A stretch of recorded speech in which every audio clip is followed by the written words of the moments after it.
Welcome to Oldham County Fiscal Court. I'm Judge Executive David Vogel. It's just a little bit after 2 o'clock here today, and on the 6th day of March, new month. Thank you all for coming. I'd like to ask you to please stand for the Pledge of Allegiance. I pledge allegiance to the flag of the United States of America and to the republic for which it stands, one nation under God, indivisible, with liberty and justice for all.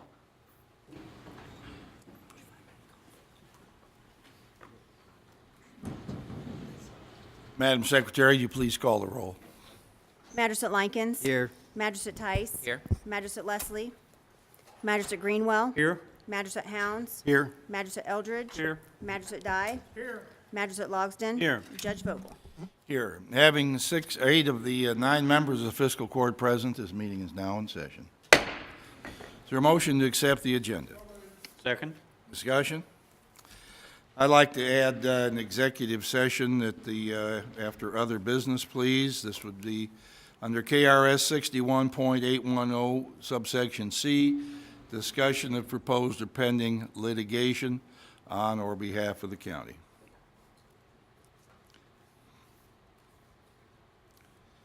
All right. Hearing no other additions, all in favor, please say aye. Aye. Aye. Opposed? So moved. All right. We'll read our minutes from the last meeting, which was on February 20th. I'd like to ask Sheila Fair to go ahead at this time. February 20th, 2018. The Oldham County Fiscal Court convened at a regular meeting at 2 p.m. with Judge Executive David Vogel, County Attorney John Carter, and the following magistrates in attendance: Brent Likens, Wayne Tice, Bob Leslie, Steve Greenwell, Chris Hounds, Kevin Eldridge, Bob Dye, and Michael Logsdon. Motion made by Magistrate Dye and seconded by Magistrate Greenwell to approve the agenda, adding personnel actions after committee recommendations. Motion carried unanimously. Motion made by Magistrate Hounds and seconded by Magistrate Likens to approve the meeting minutes of February 6th. Motion carried unanimously. Public comment, none. County Administration, payables. Motion made by Magistrate Logsdon and seconded by Magistrate Hounds to approve the payables. Motion carried unanimously. Sheriff's Office motorcycle agreement. Motion made by Magistrate Leslie and seconded by Magistrate Tice to relinquish the title to the 2009 Harley-Davidson motorcycle. Motion carried unanimously. Motion made by Magistrate Greenwell and seconded by Magistrate Tice to authorize the Judge Executive to sign the loan agreement with Maury Brill relating to the 2018 Harley-Davidson motorcycle. Motion carried unanimously. Contract agreements and resolutions. Addendum to agreement with Subcarrier Communications. Motion made by Magistrate Hounds and seconded by Magistrate Dye to authorize the Judge Executive to sign the addendum to the agreement with Subcarrier Communications for placement of 2 fiberglass antennas. Motion carried unanimously. Work order for title services for the Spring Hill Sidewalk Project. Motion made by Magistrate Dye and seconded by Magistrate Likens to authorize the Judge Executive to sign the work order with URS relating to title services for the Spring Hill Trace Sidewalk Project. Motion carried unanimously. Real estate purchase contract for 1512 Riverside Drive. Motion made by Magistrate Leslie and seconded by Magistrate Likens to authorize the Judge Executive to sign the real estate purchase contract for 1512 Riverside Drive as part of the 2016 FEMA grant. Motion carried unanimously.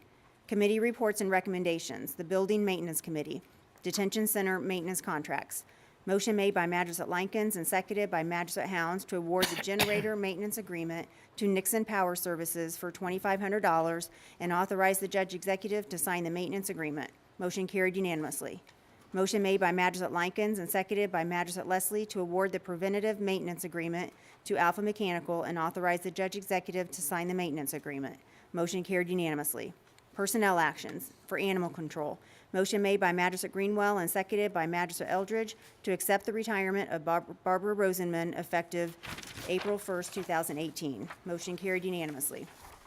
Motion made by Magistrate Likens and seconded by Magistrate Dye to appoint Polly Helton Interim Animal Control Director at $37,402.56 a year, effective February 20th, 2018, not to exceed 90 days. Motion carried unanimously. Second public comment, none. Announcements. Fiscal Court members thanked Barbara Rosenman for her many years of service to the citizens of Oldham County and wished her well in retirement. Magistrate Likens stated many Fiscal Court members attended Legislative Day in Frankfort last week, met with state legislators and state senators, and discussed many Oldham County projects. Magistrate Leslie stated Public Safety Committee is currently working on an update to the county smoking ordinance and expects to bring it to fiscal court soon. Magistrate Hounds announced heavy rains are expected to continue and drivers should not attempt to drive through standing water on roadways. Magistrate Eldridge commended planning and development staff for a successful public meeting regarding proposed changes to the Oldham County Comprehensive Zoning Ordinance and Oldham County subdivision regulations. He stated it was an informative and well-attended. Magistrate Dye stated KYTC will replace lighting on the roadway on I-71 northbound at exit 14 within the next 4 to 8 weeks as a joint project with LG&E. Judge Vogel attended Business and Biscuits meeting sponsored by Oldham County Chamber with featured speaker Dr. Greg Brown, an Oldham County native and renowned plastic surgeon. Video of his presentation can be seen on Channel 184. Judge Vogel stated fiscal court members met with legislative delegation last week and that there are quite a few road projects coming up in the county. They anticipate an announcement from General Assembly in about 60 days regarding exciting news for Oldham County. Motion made by Magistrate Hounds and seconded by Magistrate Likens to adjourn the meeting. Motion carried unanimously. The meeting adjourned at 2:49 p.m. You've heard the reading of our minutes from the February 20th meeting. Is there a motion to approve? Corrections? Question. Yes, sir. Under committee reports and recommendations, excuse me, we did the generator maintenance agreement, and then we did the maintenance agreement, I'm assuming, with the jail itself, the detention center, in the next paragraph? One was for the HVAC. Alpha and the mechanical was HVAC. Well, my question is, should there not be an amount in there? And I can't remember what it is. Oh, We can add it. You did right. It was for I mean, it's a certain- contract, so it Right. really should be stated, I think. Okay, right. It was around $10,000. It was around but we, $9,000 and some yeah, dollars. but we probably should put the exact amount in there just for We'll add the exact monument. amount. Monument. Any other corrections or additions? Hearing none, all in favor, please say aye. Aye. Opposed, so moved. It's time now for public comment, the time during our meeting when any member of the community can address the fiscal court about the relevant issues. Our first speaker today is our county clerk, Julie Barr. Good afternoon, Judge, Magistrates, Sheila. First, I would like to say it's good to see you and Magistrate Logston here. I saw a little bit of a scary airplane landing in Washington and knew you all were there, and you all confirmed you were on that flight. Glad that y'all are okay. And before I make my little presentation, I'd also like to give a public thank you to Superintendent Greg Schultz and Lori McDowell for sending out a school-wide email telling them that we were in need of poll workers. We now have all our positions filled, and we have an adequate number of alternates, so I'm very grateful for that.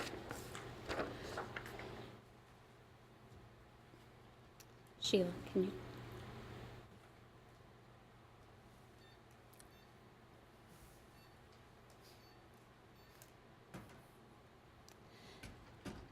I'm just going to do this at public comment because, you know, I like to get in and out of here as quickly as possible. I am turning over my check for excess fees for my calendar year, 2017. I'm going to, if the judge will accept it, I will hand him a check for $399,534.12. I don't think I'll have any problem accepting this check, thank you, and we'll put it to good use, believe me. And the balance of the account is about $200 or $300. We take it as low as we can, and that will be closed out, and the balance will be handed over upon completion of our fee audit. And somebody asked the other day how much money has been returned since you've been the clerk, and I really had no idea. But it was kind of interesting that since 2007, we've turned over in the clerk's office $3,646,549.12 since 2007. Somebody had asked, I had to dig and find out, so just wanted to point that out. And again, I'm glad you all made it back safely. Well, we are too. We went to Washington Friday morning for weekend meetings, and the wind was blowing hard when we got to Washington. Fortunately, Magistrate Logs and I had not had breakfast. Our plane left at 6 a.m., so we hadn't eaten. There were some other people, though, that had their breakfast and went down, did come back up, and it was a very rough ride. As we tried to land, the plane not only came down, but was going sideways at the same time, so the pilot took it back up in the air very sharply, and we had about a 40-minute ride coming in and circling Washington that was, as bumpy a ride as you ever want to be on. And it was, but we did get down to the ground. Well, I think we might have been the last plane that was able to land. And so we thank God for our safe landing and for everybody being able to land safely that day. You agree? I was going to walk away, but I didn't know if anybody had any questions or anything before I stepped away from public comment. No, Okay. it appears that you're averaging over $300,000 a year in return to surplus, so we appreciate that very much. All right, thank you. Is there anyone else who would like to address the fiscal court this time?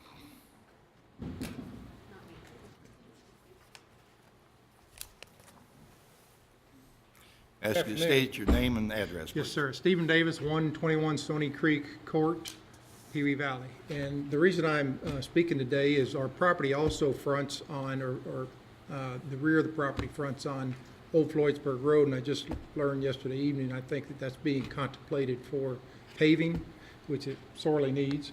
But I wanted to bring to your attention that right there in the 7100 block of Old Floydsburg Road, there's a drainage issue which could be easily fixed by a culvert under the road right there. And so I welcome you guys out to come and look, and I can show you.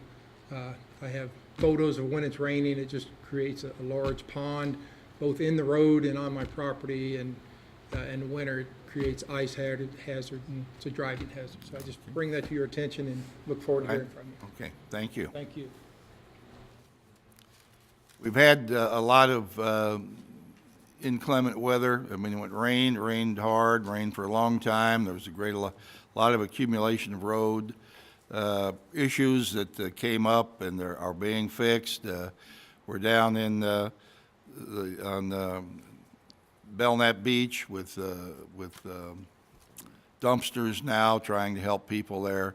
We've done all we can, or doing all we can as a county government to try to address the issues that come up when we have a storm or a tornado or anything. We have an emergency plan, and it's available on our website that anyone can read. But appreciate the work that our crew has tried to do to help the people who are stuck in less than fortunate circumstances when we have a big rain event like we had the other day. So we're out trying to fix the potholes and other things that come up when something like that happens. And we have over 300 miles of road in the county, so can't fix it all at once, but it is on our list, and I appreciate Mr. Davis bringing up his point. So thank you.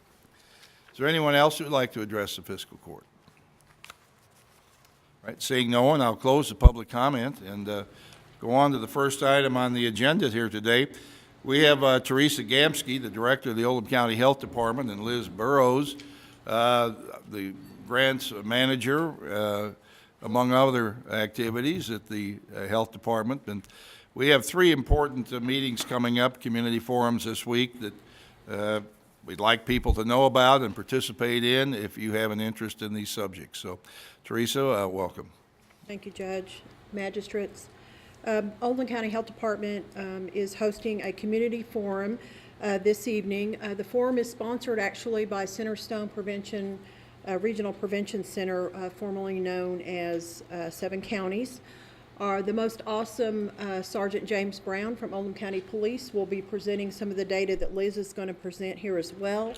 And we'll also have a vast panel of experts, one local family who has dealt with heroin abuse, Dr. Molly Rutherford, who is an addiction specialist physician in our community, and a few other experts will be on that panel and available for questions and answers from the community. At the last part of the event, we will offer a training for Narcan or a naloxone administration if a family is dealing with a potential user in their family. That training will be provided and a free kit will be given to them at no charge. So that is tonight. I think it's going to show up, Sheila, but the community forum is tonight at the Health Department at 6 p.m.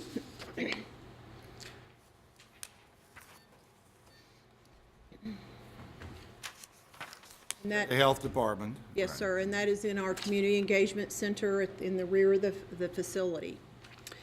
And then on Friday, we have two additional events going on at the same time.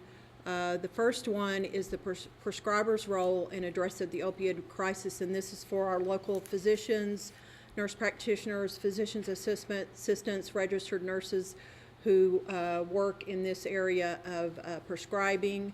Our own Dr. Sam Codd from the Board of Health will be presenting this information.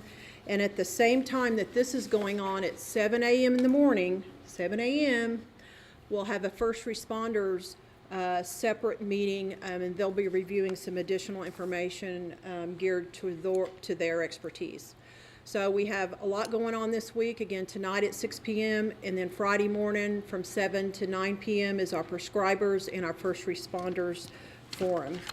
And with that, I'll turn it over to Ms. Burrows, who is our prevention specialist at the Health Department, among one of the hats she wears, and she has some local data to present to you. Thank you very much. All right, thank you very much for letting me come and talk a little bit about what we're going to be talking in more detail about tonight. I do have a quick PowerPoint presentation.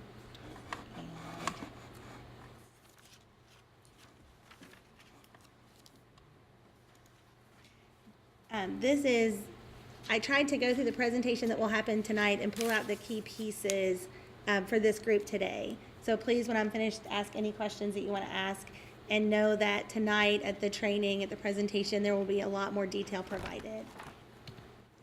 So the agenda for tonight, the things that we really want to cover for the community, is we want to talk about the current status of the opioid epidemic in Kentucky, specifically in Oldham County. This is a regional training, so it will also include data from Henry and Trimble counties tonight. We want to talk about the definition of opioids versus opiates and their impact on the brain. We're going to talk about addiction as a disease, as a brain disease. We're going to talk about how you can identify and respond to an overdose. A lot of us have family members who have addiction issues. We might have an elderly neighbor or a family member that's living with us that's on chronic pain, medication for chronic pain, and they can unfortunately suffer overdose as well. Then we want to talk about strategies that we can do as citizens, as neighbors, as aunts, uncles, grandparents, coaches, teachers. What can we do on our level to prevent overdose from occurring? And then we're going to talk about resources available to the community, additionally beyond the training tonight. And as Teresa said, we are going to have an naloxone training after the large presentation, so that if you want a kit, an naloxone kit, which is a reversal, is the opioid reversal agent, you can stay for that training and receive a free kit. So one of the pieces we wanted to talk about was the difference between opioids and opiates. And opioids is kind of the umbrella term for both opiates and opioids. When we talk about them, we talk about naturally occurring opiates that come from the poppy plant. We talk about semi-synthetic opiates, which would be heroin, hydromorphone, hydrocodone, and oxycodone. And those two categories, we refer to those as opiates or opioids. It's kind of interchangeable. When you get to fully synthetic opioids, which would be the fentanyl, the carfentanil, and the methadone, we just refer to those as opioids, not opiates. And the carfentanil is an animal tranquilizer, and unfortunately we're seeing more and more of those across the state and the nation, more and more use of carfentanil to create a more intense high, but it also comes with a more increased risk of overdose and of death. But all of the categories, from the prescription opiates to the fully synthetic opioids, they all have a risk of overdose.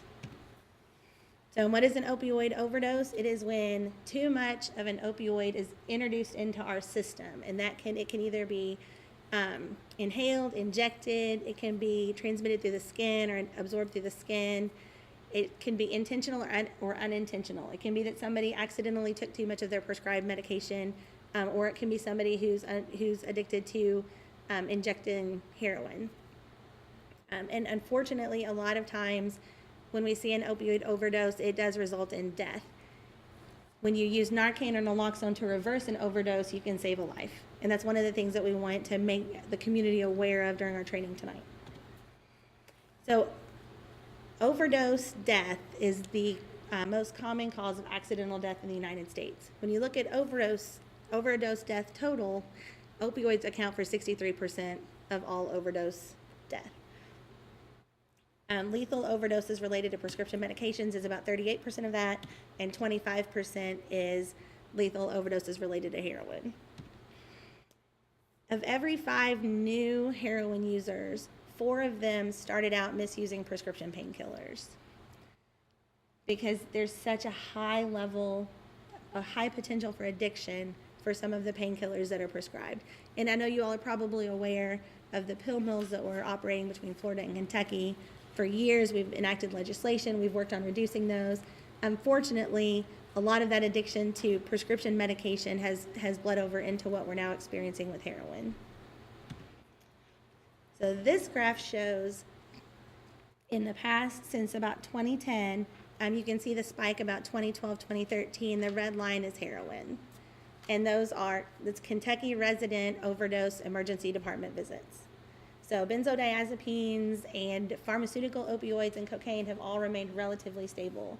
But you can see that heroin has not. Specific to Oldham County, and this information is from the Kentucky Injury Prevention Research Center. And you can see in 2012, we had less than 5 deaths related to drug overdoses. And by 2016, we had 11. In 2015, we had 15. And these are not necessarily individuals who have passed away in the county from overdose deaths, but that were residents of Oldham County at the time of their death. They might have passed away in Jefferson County or Northern Kentucky, but they were an Oldham County resident when they overdosed. And we look at drug-related inpatient hospitalizations, and these come from the ICD codes that the hospitals use upon discharge. If you look at any substance, you look at overdoses, from 2012, we went from 133 to 2016, 160. Opioids other than heroin has remained relatively stable, but if you look at heroin, we've more than tripled in any acute overdose that's gone through the hospital. When you look at drug dependence, which is also an ICD code, you look at opioid type dependence specifically, we've also increased from 38 to 56. So we're seeing more and more use, more and more overdose, and more dependence. Now the next two categories are diseases, and this data isn't specific to whether these cases were with or without a comorbid substance use or abuse disorder, but many times endocarditis and hep C are linked to IV drug use. And typically when you see an increase in IV drug use, you see an increase in these two infectious diseases as well. And they have both increased. And these are all Oldham County specific statistics. So when we talk about heroin use, we want to also acknowledge that it's part of a larger substance abuse problem. We have an increase in heroin use. Unfortunately, we're seeing an increase in alcohol and marijuana as well. And if you're addicted to alcohol, marijuana, cocaine, or opioid painkillers, you have a much higher likelihood of becoming addicted to heroin. So alcohol, it's 2 times, marijuana, it's 3 times, cocaine, it's 15 times, and opioid painkillers, it's 40 times. So we also want, as our health department, our coalition, we want to address some of those other substances as well. We'll talk a little bit tonight about factors that increase your risk of overdose. If you are currently using or misusing or abusing any type of opioid, we'll talk about what would increase your risk of overdose. It could be the purity, it could be what dose you're taking, it could be that you're using more than one medication at a time. You might have a history of addiction or a history of overdose. The abstinence piece, you're at a higher risk of overdose from an opioid if you've been abstinent for a while. If you've been in recovery for a while, if you've been incarcerated for a while, and you relapse, or you get out of incarceration and you use again, if you use at the same level you were using before, you're at a higher risk of overdose and death than if we want everybody to be abstinent, we want them to be in recovery, but we also want to make sure that we're giving those people support that are in recovery long term so that they're not at higher risk for overdose and death, and make sure they have the supports they need. We look at higher risk populations, and this is not necessarily higher risk populations for misuse or abuse. This is higher risk populations for overdose. We know that the opioid addiction, heroin, painkillers, it doesn't really have a high risk group. We don't have a certain type of person or a certain socioeconomic class that's becoming addicted. It crosses all boundaries. But if you are addicted and you fall into these categories, you have a higher risk of overdose. So that would be adolescents, it would be women, it would be the homeless, people who are living with HIV and AIDS, incarcerated population, our veterans, people who have mental health issues as well as substance abuse. And one thing that's not up there that we'll mention tonight is LGBTQ community. They have a higher risk of overdose as well. One of the things that we want to stress tonight is we really want to reduce the stigma attached to people reaching out for help. We know that we have lots of families in Oldham County that have dealt with addiction, and many times they feel ashamed, they don't want to reach out, they feel judged. So we're going to talk a little bit about the disease process and how it is a brain disease. It changes, when you introduce opioids into your brain, it changes the structure and the chemistry of your brain. Opioids have the ability to destroy the neurotransmitters and the receptors that are responsible for us feeling pleasure. So your brain, the brain of someone who's addicted, relies on the heroin or the opioid to feel pleasure. And it's not necessarily a choice anymore. Am I going to use? It's, am I going to feel okay? Am I not going to feel withdrawal? Am I ever going to feel pleasure again? It becomes a structural or chemical change in the brain that kind of takes away the choice once you deal with dependence and addiction. So we're going to talk a little bit about the structures, about the receptors, and how when the opioid floods the system, the different things that it can cause, the euphoria, the lack of pain, nausea, vomiting, diarrhea, but it can also cause your breathing to slow and stop. So we're going to talk about how overdose occurs and how we can identify if someone is experiencing an overdose, and the steps involved in that would be their breathing would slow, their breathing would stop, they would eventually not get oxygen, their heart would stop, and then they would pass away if someone weren't there to administer naloxone. We'll talk about how to identify if somebody has just taken too much and is experiencing a high or is over-medicated. If you have somebody who's on medication for chronic pain, they might have accidentally taken too much. And they might have small pupils, they might be drowsy. But if you've just taken too much and you're not overdosing, if you rub the person's sternum, that should arouse them, that you should be able to get them up if they've just taken too much. They might be speaking, but their speech might be slurred. They might be drowsy, but they'd be breathing at least more than 8 breaths per minute. And in that situation, you would stimulate them, arouse them, make sure you could keep them talking to you and awake. You would observe them, and you would call if you needed help. If someone's overdosed, they are going to have the small pupils as well. They're not going to, you can do the sternum rub, and they won't wake up. It will not arouse them. They won't be speaking. Their breathing will be slow or stop. They might be making the gurgling noises. Their fingertips and lips might turn blue.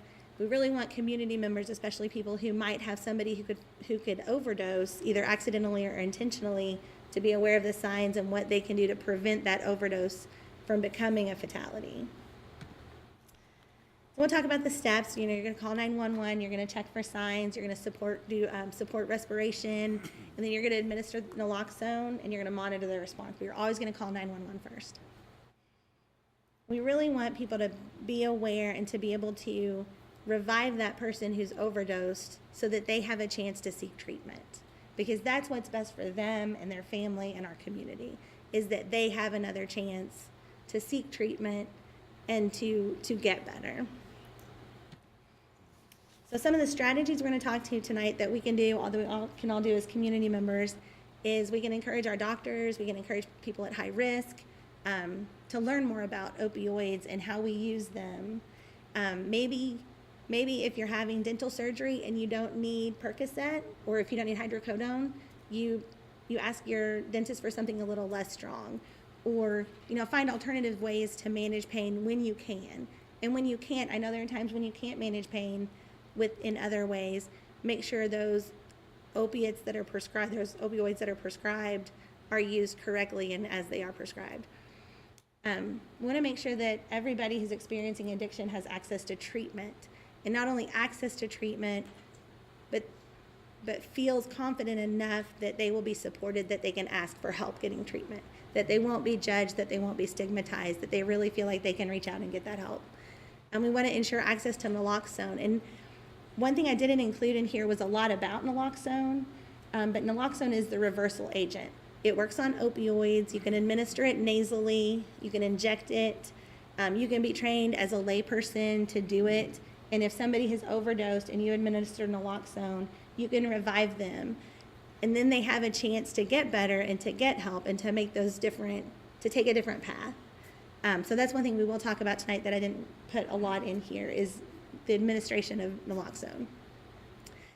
Most of our prescribers, if not all of them, use the CASPR system, which is the prescription drug monitoring system for Kentucky.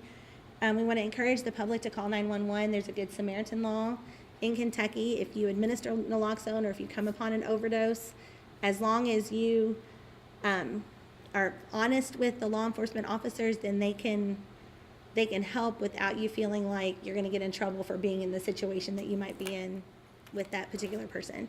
I want to encourage you to get involved with the Coalition for a Healthy Oldham County. We do prevention work. So we are looking at the front end on how do we prevent our kids and our young adults from getting involved in alcohol, tobacco, marijuana, and opioids. And how can we help kind of stem the tide of people who are addicted to heroin.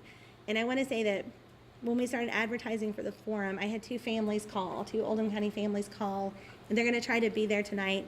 But collectively, those two families have recently lost 3 young men to opioid overdoses. So this is very personal to a lot of the people in our community, and it's something that is just very important for us all to be aware. So I want to encourage you to come tonight, get more information than what I just provided, but I'd be happy to answer any questions that you have now.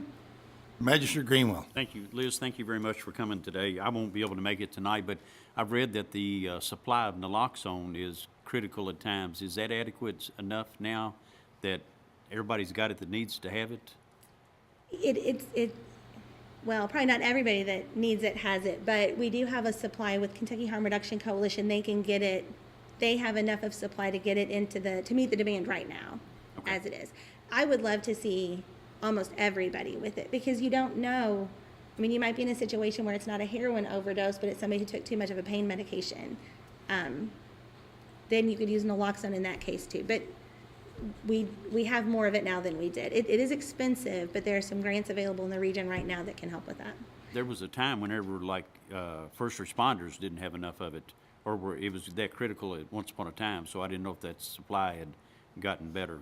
It has gotten better. I know that the state has been able to provide more funds, especially for first responders, to have access to it. Thank you. Magistrate Logston. Yes, Liz, what do you, there's all these bills about marijuana going through the State House now. What's your feeling on that? Do you feel like that's just going to be a gateway drug to more drug abuse, or are you able to talk about that? Because I went to a conference, and I know the answer to this. I'm just wondering what your opinion is on this up in Washington this week. So, Not that he'd put you on the spot. Not at all. no. Not even a little. Listen, That's okay. this is becoming a big deal. I mean, it's all over the news. It they're is. trying to pass bills, and it's a worrisome pattern to me. So. And I might need to take off my health department hat for a moment because the Board of Health hasn't officially adopted a position. I'm going to put on my If you personal don't feel hat right here. comfortable, I don't want you to. No, that's okay. get in I'll trouble. be here tomorrow. This is a good practice run for the the meeting tomorrow. All the research that I have done, all the conferences that I've been to, and Dr. Rutherford, the addiction specialist that I spoke to today, she does not believe, and she gave us some resources from the American Medical Association, American Academy of Pediatrics. There's unfortunately not enough research to really prove that it's beneficial on a large scale for many of the conditions that people are promoting it to be used for.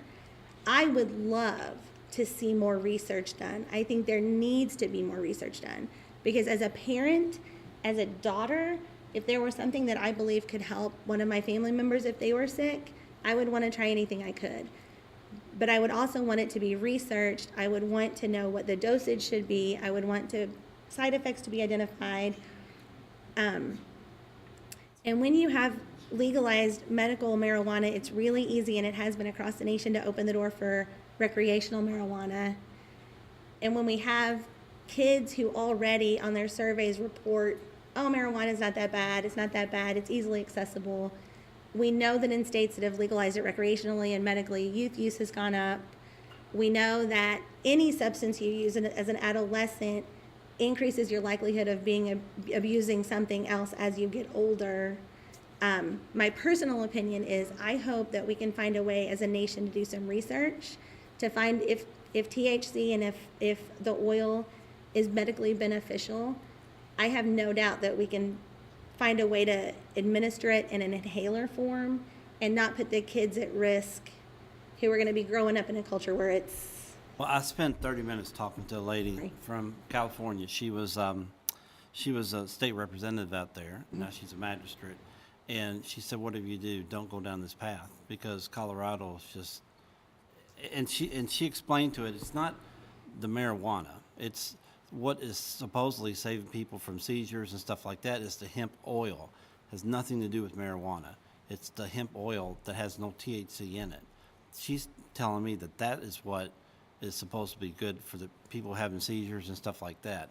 It's not the medical marijuana. So she explained to it the medical marijuana kept you on a level, you know, a level field right here. Then you'll drop, have to go back. And that's what they came with pain pills back in the 70s. Right. Is because that kept you an even keel all the way across. And what they call medical marijuana or marijuana, whatever you want to do, it drops and you have to do more to go, you know, get the same stable. So she told me that hemp oil, there is no THC, and I'm no expert in this. I listened to this lady for 30 minutes, and I know Judge went to a conference in there also in D.C. on it. So I'm just trying to find out as much information as I can, because I don't want to see a bunch of people walking around Oldham County just stoned all the time. So No, and that's why, as a parent, and I do believe there needs to be more research done on the oil. Absolutely, we need to open the oil up for research for epilepsy, for glaucoma.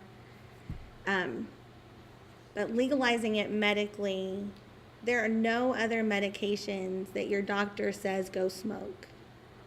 Not antibiotics, not any of those things. They have dosages, they have safety recommendations, they have side effect warnings. And that's, if there is medical benefit, we need to get to that place and research it. But to legalize the actual smoking of marijuana opens us up to a whole lot of other things. And I can send the court the document the High Density Drug Trafficking Association of Colorado came out with their 2017 report. Now, currently they have recreational marijuana, but they started with medical as well. And the report shows all of the traffic issues that have come from that, all of the just community issues that have kind of developed from that process of legalizing. Magistrate Hounds. Back to the opioid thing for just a second.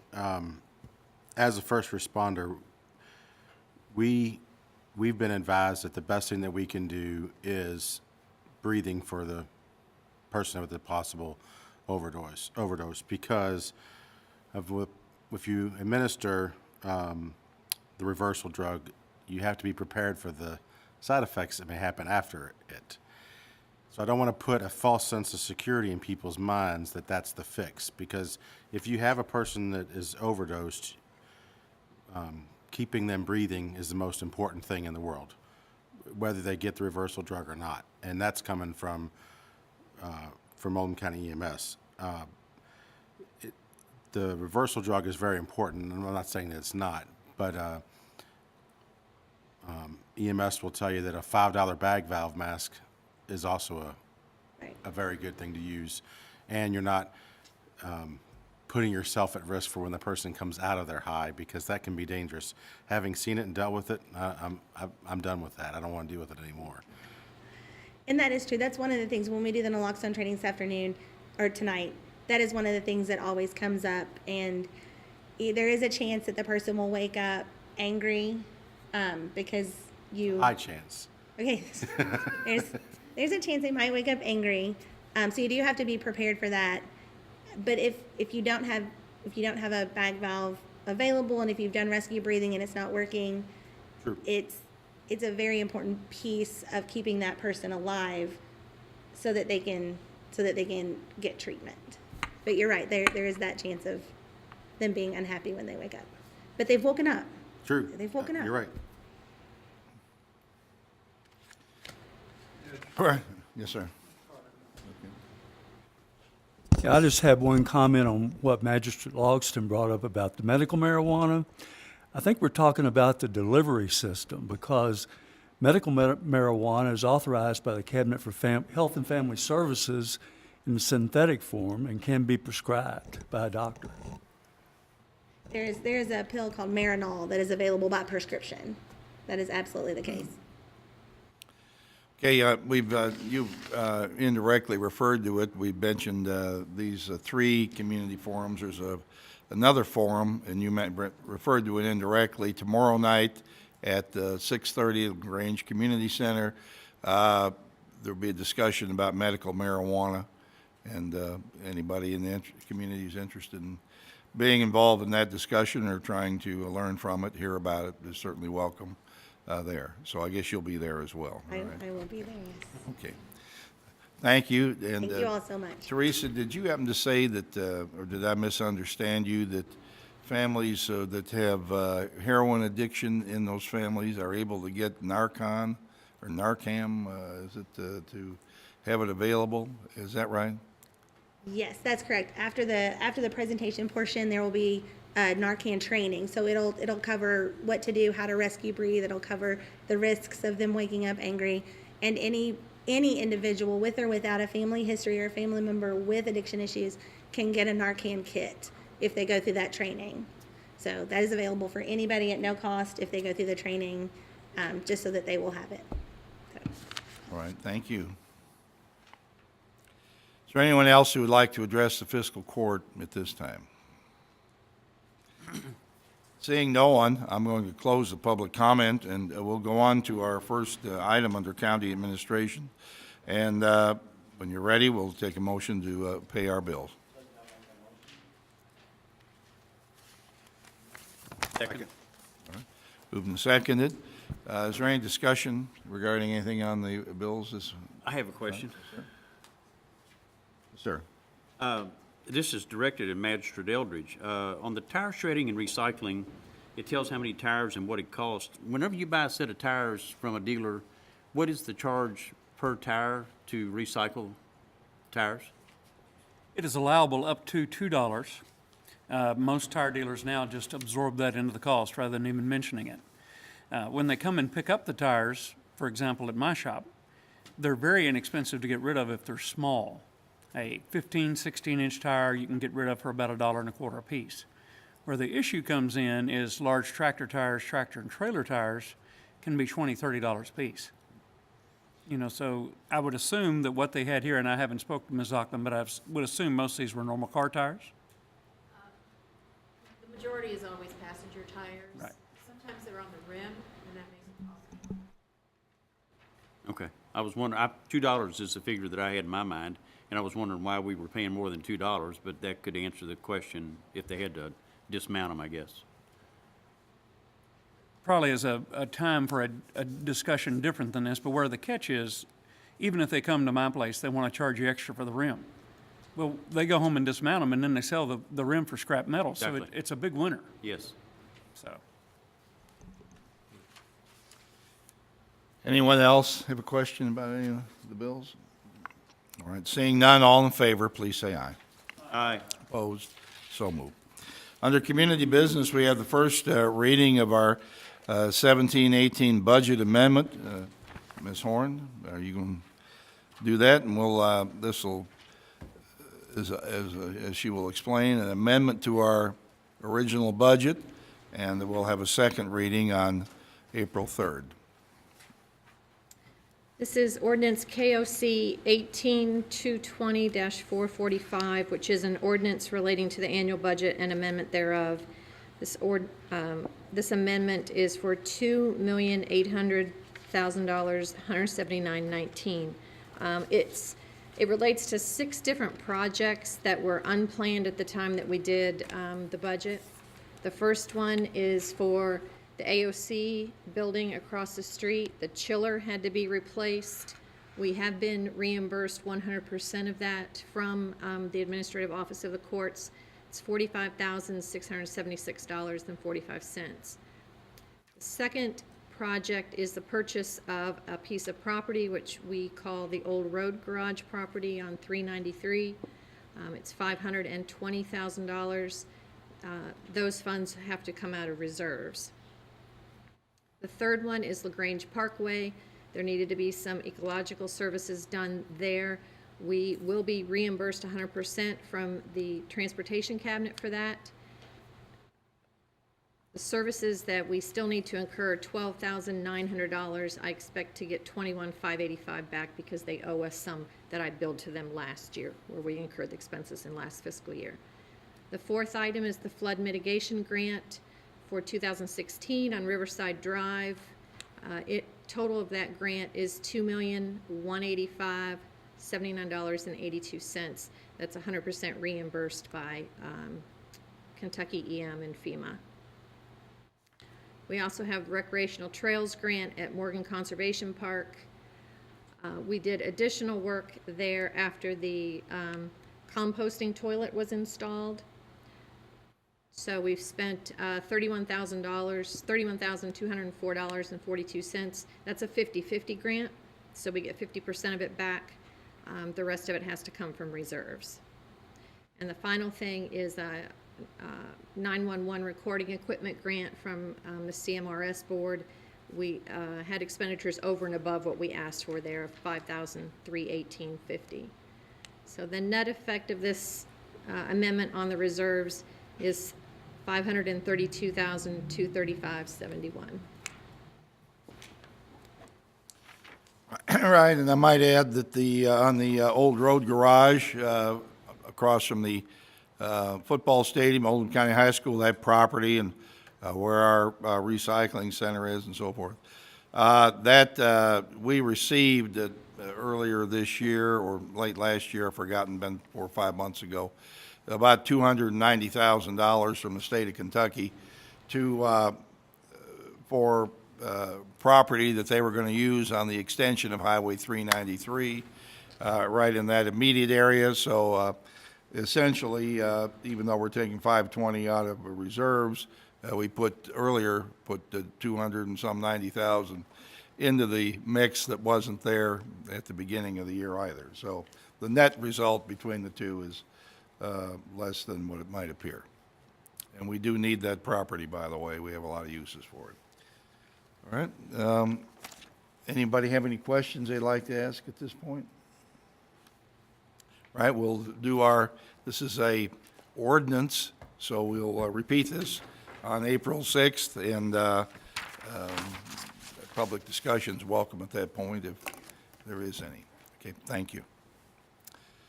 We'll now do the first reading of the proposed changes to the Oldham County Comprehensive Zoning Ordinance. Amy Alvey is here to help with that. Yes. Good afternoon. This is ordinance KOC 18920-447, an ordinance repealing and replacing certain sections of the existing Oldham County Comprehensive Zoning Ordinance. The Comprehensive Zoning Ordinance is, just as it states, it is comprehensive. It includes the zoning ordinance as well as the subdivision regulations. This will be the first reading of the ordinance, and it will cover 5 different subject areas. In the zoning ordinance, it'll be Division 270-050 school capacity standards, Division 300, the landscape regulations, short-term rental properties, maximum height regulations, and then in relation to the subdivision regulations, there are changes that are being proposed to Article 3, subdivision consideration process. So that's really all that I have for the first reading today, and we are on the agenda for the next fiscal court meeting for the second reading and public hearing in March. Anybody have any questions about these proposed changes at this point? Magistrate Greenwell? Just one question. Amy, the Planning and Zoning has already seen this and approved it. Yes, sir. They recommended on February 27th, by a full majority vote of the members attending, to move these amendments and updates onto the legislative bodies. So we will come to fiscal court first. The cities usually like to have kind of the blessing of fiscal court first, and then we will go and present at the cities of LaGrange, Pewee Valley, and Crestwood. I knew that Planning and Zoning had already passed it, but what was the vote? Was it? Unanimous. Unanimous, okay, Yes, sir. good deal. Thank you. Anyone else? All right, thank you, Amy. Thank you. Under committee reports and recommendations, the Human Resources Committee would like to talk about the employee pay scale and step plan. Magistrate Logston? Tina Schaaf, could you please come forward? This is something we do every year, Judge, and I'll have Tina talk to us about this. Good afternoon. Before you is the pay scale for all the positions in county government. Last year, we amended the employee handbook to state that in March of every year, we're going to review this so it doesn't get outdated like it has in the past. So the committee met and we're recommending that we bump the pay scale up 2% for all of the grades, excluding grade 15. Those salary points, minimums and maximums are still okay. They're competitive. We're not going to change those. We're not recommending changing those. So we need a motion to, Judge, the committee met and we've agreed to do this 2% CPI increase, so I'd make that recommendation. Second. All right, moved and seconded that we approve a 2% increase in the pay scale and step plan program here for all grades, excluding grade 15. And the police step plan be adjusted by That needs 2%? that needs a separate one. Pardon? That needs a separate one. Need a separate motion on that? Yes. All right, or you'd like one? All right. Anybody have any questions they'd like to discuss on this? All right, we And got so all our Judge, positions here adjusted, and we're going to adjust them annually from here on out, correct? bring it forward to see if it needs to be adjusted. Yes. we need to take a vote on that. All right, all in favor, please say aye. Aye. Opposed? So moved. Thank you. All right. And now we also have the step plan. Right, it's just a police step plan from a recruit to the 5-year officer. That's also going to be adjusted 2%. The base pay will be adjusted 2%. And Judge will also make that recommendation. Second. Right, moved and seconded that the police step plan, that we have a 5-year program for new recruits that they go through, but we adjust that by 2% to reflect the circumstance of that scale going up as well. Does anybody want to discuss that? Hearing none, all in favor, please say aye. Aye. Thank you, Ms. Tina. So moved. Thank you. Right, next item. Magistrate Tice, Finance Committee. Yes, I'd like to bring from the Finance Committee a motion that we increase the magistrate salaries compensation by 2%. A little bit less than the Consumer Price Index, but we follow what we do for the other employees. So I'd like to make that motion that we do that. A second. I moved and seconded that magistrate salaries be increased by 2%. Any discussion on that? Pardon? That's effective the 3rd of, March 4th. Mr. Greenwell? Thank you, Judge. Just for a little background information, and with Magistrate Leslie not being here, I'm the oldest one here as far as serving time.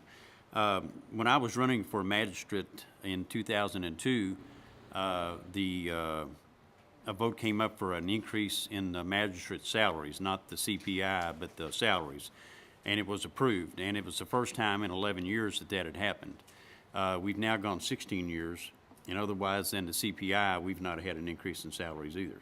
So it's not something that happens every year or every term or every 16 years for that matter, except for the CPI, so. Anybody else like to make any comments or explanations? All right, seeing none, all in favor, please say aye. Aye. Opposed? So moved. Item F is the solid waste recycling program report, and Becky Zockline is going to put that together for us. Thank you, Judge.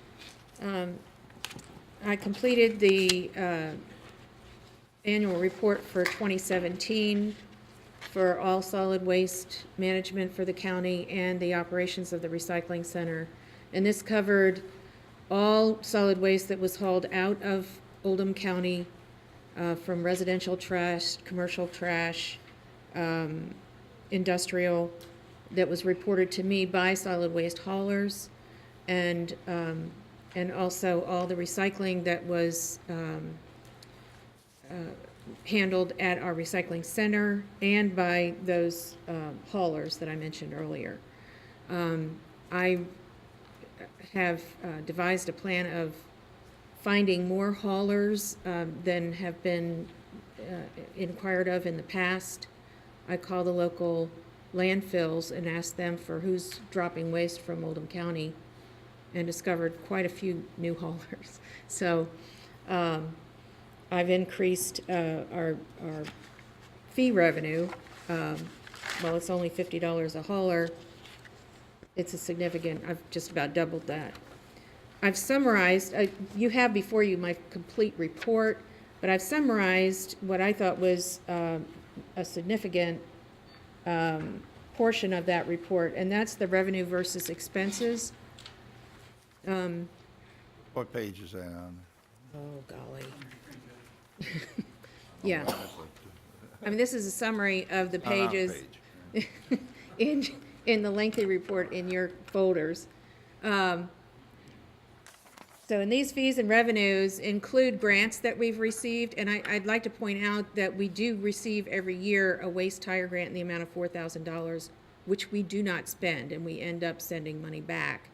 So the invoice that you questioned me about for spending for waste tire recycling is paid for out of a grant. The bulk of our funding comes from our franchise fee from Republic. Without those fees, we would not be able to operate a recycling operation effectively at all. The biggest thing that comes to my attention is the revenue versus the expenses. We're $9,000 in the black. And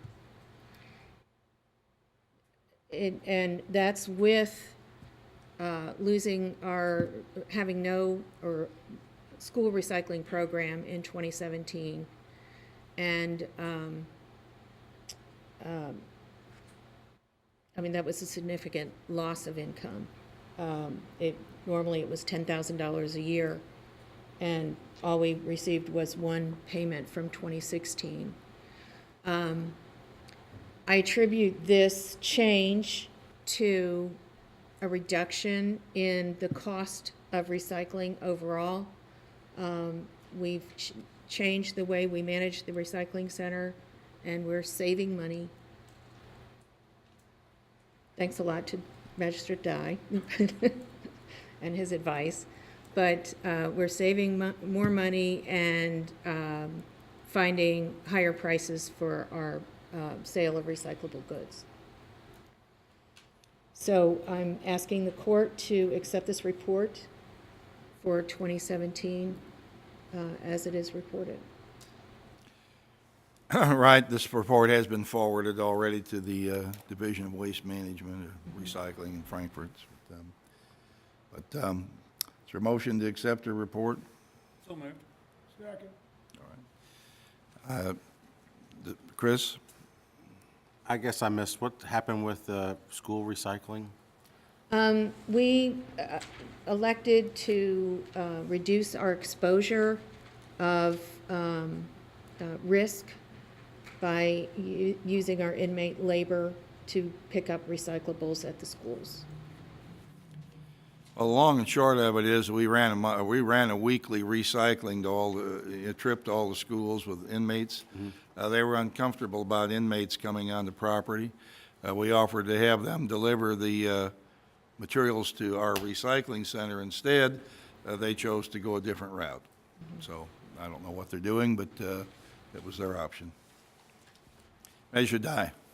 Thank you for the shout out there, Becky, but I've got to give Becky and her people, they've been, I've been in the recycling business for 20-plus years, and they did take a lot of my advice and improved the total, the whole facility looks better. I mean, I know that Manager Tice, her first time we went down there after I was elected in 11, it was pretty much kind of a landfill with a roof on top of it.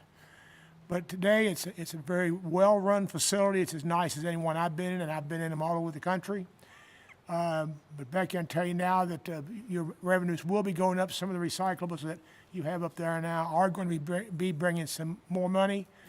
But you're still got a little bit more of a hump to go over for the paper and the cardboard. Absolutely, and right now, we're in the process of examining how we can increase our paper revenue, because we're running in the red with paper. We've reduced our negative number on plastic significantly. I don't think we'll ever have revenue from Well, plastic. the hard plastics from my industry, and it filters down to the local level. Hard plastics, your Cheers bottles, your milk jugs, stuff like that, that's slowly going to be going away. And your recyclables, where you used to have a tire and a big keyboard, everything's going to go just to a laptop flat screen approach. So you're going to have a lot of that's going to be going away. It'll be less of it and easier to mine offshore than it is now. So, but you'll be able to pick it up in other areas. But all in all, you have done a great job, and I think moving away from one of your former vendors helped you a great deal. Right. Thank you.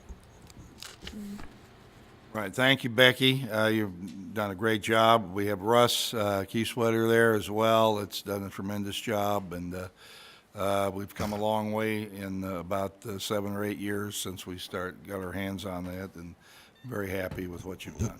Thank you. Nice to say, this was used to be a big loser. Now we're actually breaking even to making a little money on it. You know, our county government is not in business to make money.